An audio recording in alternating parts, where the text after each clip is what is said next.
মত প্রকাশের স্বাধীনতা নিয়ে প্রশ্ন উঠলে সবার আগে যুক্তরাষ্ট্রকে এগিয়ে আসতে দেখা যায়। তবে নিজ দেশের শিক্ষার্থীরা যখন মত প্রকাশ করছেন তখন সেখানে বাধা আর ধরপাকড় চালাচ্ছে দেশটির নিরাপত্তা বাহিনী। গাজায় ইসরায়েলি গণহত্যা বন্ধে যুক্তরাষ্ট্র জুড়ে ছড়িয়ে পড়া শিক্ষার্থীদের বিক্ষোভ আন্দোলনের মাত্রা আরও ব্যাপক পরিসরে বেড়ে চলেছে। ইউনিভার্সিটি অব কলম্বিয়ায় শুরু হওয়া এই বিক্ষোভে যোগ দেওয়া শিক্ষার্থীদের বহিষ্কার করতে শুরু করেছে বিশ্ববিদ্যালয় কর্তৃপক্ষ। দেখুন, পুলিশের উপস্থিতি থাকবে কিনা সেটা বিশ্ববিদ্যালয় কর্তৃপক্ষের সিদ্ধান্ত। প্রতিটি বিষয় নিয়ে মন্তব্য করার প্রয়োজন নেই। আইনের মধ্যে থেকে শান্তিপূর্ণ বিক্ষোভকে আমরাও সমর্থন করি।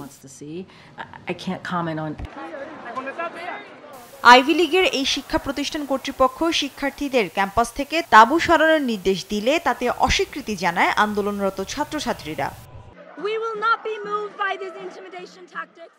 আমরা রাজপথ ছাড়ব না। আমাদের দাবি ন্যায়সঙ্গত। শান্তিপূর্ণ বিক্ষোভে নিরাপত্তা বাহিনী অন্যায়ভাবে জোর চালাচ্ছে।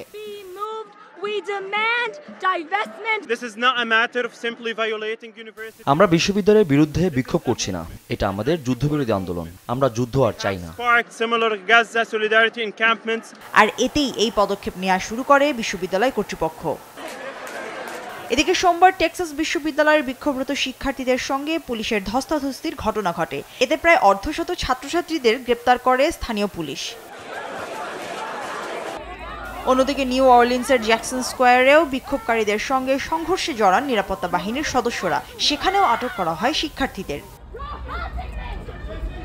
সোমবার সান ফ্রান্সিসকো স্টেট ইউনিভার্সিটির শতাধিক শিক্ষার্থীর স্লোগানে মুখর হয়ে ওঠে সান ফ্রান্সিসকোর রাজপথ। স্থানীয় সময় বেলা 12টায় শুরু হয় এই বিক্ষোভ। এদিকে ফিলিস্তিনের জন্য আন্দোলনরত শিক্ষার্থীদের সঙ্গে একাত্মতা প্রকাশ করেছেন যুক্তরাষ্ট্রের মানবাধিকার কর্মী সহ বিভিন্ন সংস্থা। মুশরিফা নুজাত, নিউজ ডেস্ক, দেশ টিভি।